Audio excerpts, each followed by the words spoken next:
Nō reira, tēnā koutou i te wānau, and welcome back to Te Wāpā Riki, your midday show. Of course, we are still in level 2, Auckland still in level 3. What does that mean for us in terms of taranaki, in terms of our 8 iwi? Nō reira, tūkua te reo wakamihi ki a koe, Warren. I'm speaking with Warren from the Ngā Ruahine Iwi Health Authority. And of course, some of the wonderful work that you did prior in our last lockdown. How's it faring now, Warren? Oh, morena e kare. I think, it's fair to say that we've had our little breathing space. Yeah, So, exactly. As soon as the message was released that New Zealand was moving up into alert levels, and obviously for us in Taranaki, we're at alert level 2. Very fortunate compared to our whanaunga who are sitting around Tamaki Makaurau. Aye. So we've utilised this time, and we will continue to utilise the time between now and the next review on the 21st to ensure we are preparing our people the best we can. It's about good forward planning. Certainly today I've got a hui with representation from all our marae, our hapū, to ensure our response plan moving forward is well informed and caters the needs from our uri as they inform us. So for me, that's really imperative today to make sure we're going to be facilitating what we need to in the best interest of our people. Nō reira, everybody learnt lessons from the last lockdown. So, and I think in the first lockdown, it was panic stating. So this time around, even though we're only in level 2, level 2, what does that feel like for Ngā Ruahine? I think yes, you're absolutely right. There was a little bit of panic in the first instance with the first round, and I suppose we sacrificed some of our normal living, our tikanga, our marae life as a consequence to that. And I think what the first round of lockdown and subsequent levels demonstrated to us was that actually we can still participate collectively. We can still ensure Te Pāpaku can come back to our marae, and we can do those things with tikanga or restrictions as they are, and do it safe and do it well and protect bubbles collectively and individually. And so one of the first pieces of work we've done, which are going out today, is we have created marae sanitization packs, preparation packs we've gone out and bulk bought a whole lot of resources for each of our marae, so actually they're well equipped right in advance for maintaining operation of our marae, and however that looks like moving forward.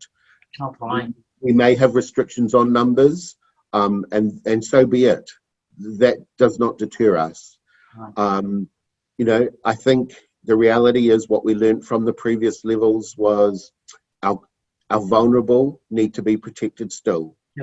So our marae can function with our pahake, our kaumātua remaining in their whare. Kia ora. And I think the classic example of the level 2 was when we had Auntie Mate's tangi. And how that was treated. But we treated it with respect, with her with respect. So we're actually back to that. But the vulnerable, when you talk about the vulnerable, and of course that's inclusive of our kaumātua, those who have already got sicknesses, how are they faring at the moment? I suppose, it's winter. It's at the moment we have a real prominence of flu-like symptoms. Many people are having the colds, the flu. So we're treating everybody in the same manner, regardless what that is. Isolate and stay at home until you're well again. Notify us immediately. Let's do the COVID swab test and manage that moving forward. The reason we're really encouraging COVID testing for all our symptomatic flu-like uri is if we ever did have a break out in Taranaki, the earlier we pick it up, the easier we can deal with that and the quicker we can return to normal life. So for us, encouraging our whānau to continue to notify us and be swabbed as soon as they get flu-like symptoms, that is really, really important. And I did my test on Saturday, and it's not that bad. Just to give an example, and well, I suppose to put everybody else at ease, is that when you take the test, I held my breath for 5 seconds. So I held my breath for 5 seconds, and they did the test, and then it was over and done with. So it wasn't sore or anything. But the other thing is, Warren, is that you're getting yourself prepared, and let's hope we don't have to go to level 4. Let's hope we don't have to go to level 4.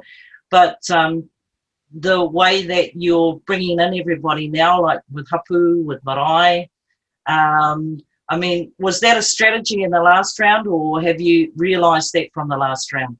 That was a learning from the last round. There was some kōrero back from our Hapū, from our uri, that they felt Ngā Ruahine didn't have a strong enough response plan as a whole. So let's take that and work with that and turn that around. And the best way forward is to ensure we are well informed. And if there are small things that we haven't considered, then now's the time to bring them to the floor and build them into the plan. It's really important that we get across our whole of community the right messaging, that our whānau feel confident that when they need to contact somebody, they know where to call, how to call, and that they're not afraid to call. That we're responsive to that. So I only see it as a positive. The stronger our plan, the stronger our people. In that vein, that's how it is. We undertook near 40 COVID tests just in 2 days. Like Thursday, Friday. So, we certainly have people accessing us. We've got more planned for this week. We're certainly moving out also around our Taranaki Iwi Whanaunga. We'll be undertaking on Thursday, time yet to be confirmed, but we will pānui that out. We're doing a pop-up clinic in Opanaki and around the coast. Also utilising our Tui Ora team to support as well, so that'll be a collaborative approach. So like Auckland, the problem up there is access. So down here, it's not a problem. The access isn't a problem to go and get tested? Access is an issue in some respects, not to the same degree or same level. One of the first points of call for our communities is the GP practice, and they have been inundated with requests. And we do only have 2 CBACs in Taranaki, one in New Plymouth and Kawara. So primary care and Māori health providers do have to fill the gaps in between. And it is about our collective effort towards that. And so we're just trying to make sure geographically access is available, particularly for our iwi, our Māori whānau across Ngā Iwi o ki te Tunga. We really are trying to make sure that it's timely, it's available to them in their own space. Certainly last week, all our tests have been tests within the kāinga, going to people, and we will continue that, and we will just run pop-up clinics intermittently throughout that. So do you have the 0800 number? We have an 0508 number. So it's direct to us at Ngā Ruahine, and it's 0508 367 642. Or you could see it as 0508 4, as in FOR, NIA, 4 NIA. We'll get that information from you. If you could send it through to us, we'll ensure that we pānui that out and get it out to our people as well. But, you know, like I said to you before, Warren, you know, you look at today and you think to yourself, geez, you know, it's a beautiful day, and who would have thought that we would have, well, we would have, but, you know, going back into level 2, it's like, wow, on a sunny day like this. I think it's really important that we're getting good weather in terms of just the fact that we've gone back into level 2 raises anxiety and raises, you know, the concerns for whānau from a hinengaro perspective. Mm-hmm. And nothing more brightens your mood than having a beautiful, bright, sunny day. Kia ora. And we all know that exposure to good sun is good for our hinengaro. So the timing couldn't be better. Our atua is looking after us, and anything that helps with the anxiety around all this COVID stuff is really important. You know, that might be a reason for whānau to call us. We are happy to take calls and support whānau who might be feeling anxious, confused, unsure about where they're heading. We're happy to come and talk and also provide some reassurance, and maybe, you know, they have some needs that we can help with along the way. Kia ora. It's nice to know that that our whānau in Ngā Ruahine are feeling a bit more positive than they did the last time. As we go through this is our second wave, but nei te mihi atu ki a koe, kia horahia nei kōrero, hei pānuitanga mā tātou katoa. Orotu i te iwi o Ngā Ruahine puta noa ki te maunga.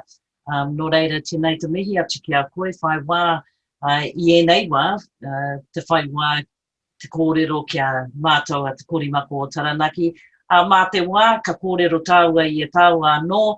And just thank you so much, Warren, for coming on board with us. It's very important that we keep in touch as a radio station, as the korimako o Taranaki, to keep in touch with our people to ensure that those right messages go out, and we don't want conspiracy theories coming in or anything like that. Yeah, but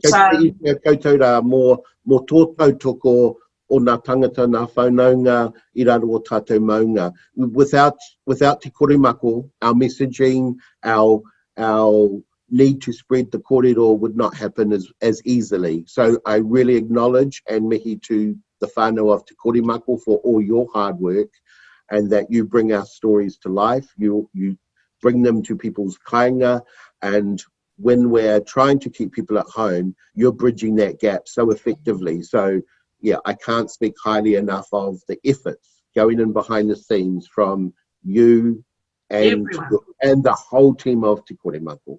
Tātou katoa. Tātou katoa. Collectively, this is how we will combat this. Kia ora.